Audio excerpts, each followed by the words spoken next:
our waste is mixed and then collected and then transported to a final disposal located in outside of the city, sometimes more than 30 kilometers. So the transportation cost will be high. Secara umum, sampah yang tidak dikelola dengan baik memiliki dampak buruk bagi lingkungan dan kesehatan masyarakat. Selain itu, jika tidak dikelola dengan baik, sumber daya nutrisi dan energi yang terdapat pada sampah akan terbuang sia-sia. Alasan utama dari pengolahan sampah yang buruk adalah pandangan bahwa sampah bukanlah barang bernilai.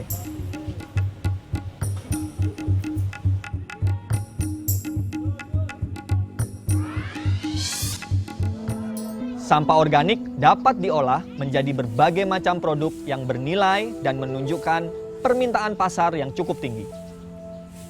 Sampah organik merupakan sumber daya yang berharga. Untuk mendapatkan manfaatnya, sampah organik perlu dikumpulkan secara terpilah dan diolah dengan benar. Sampah organik di Indonesia itu kalau kita lihat profil yang ada di sampah kita, itu sekitar 50-60% itu sampah organik. Jadi kalau kita bisa mengolah sampah organik itu, berarti kita bisa menyelesaikan 60% dari sampah yang ada kan. Jadi bagi kita pengolahan sampah organik itu harus menjadi concern, jadi menjadi perhatian kita supaya kita bisa menyelesaikan sampah di Indonesia ini. Semakin dekat pengolahan sampah itu di lingkungan atau di rumah tangga, semakin bagus. Namun semua itu kan butuh tenaga dan butuh waktu untuk memilah. Biowaste can be transformed into compost. During the process, microorganisms, worms, and fungi decompose the organic matter. By doing this, they release heat, which hygienizes the waste. The result is compost, a valuable soil amendment which can be used in agriculture. Biowaste can also be converted into biogas. During this process, called anaerobic digestion, different microorganisms decompose the organic matter and produce biogas. This biogas contains methane. It can be used for cooking, replacing conventional cooking fuels such as wood, charcoal, or LPG.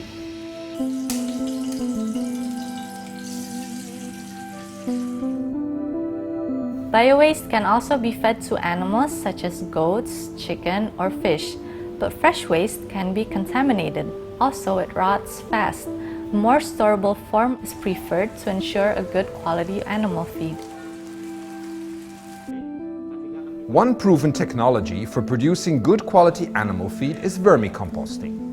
The waste is fed to worms, and these are then harvested and fed to animals, for instance fish.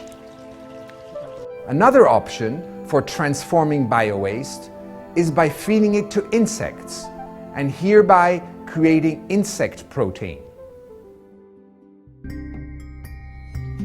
So a BASF biowaste conversion system basically consists of two parts. The first part is the actual biowaste treatment.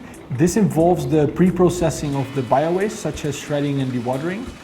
And the result of that is fed to a defined number of BASF larvae, which have been produced in the nursery.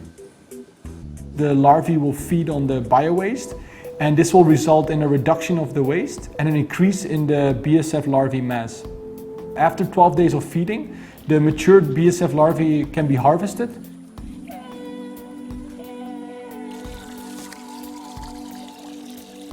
The harvested larvae consist mainly of protein and fat and can therefore be used as fish or chicken feed.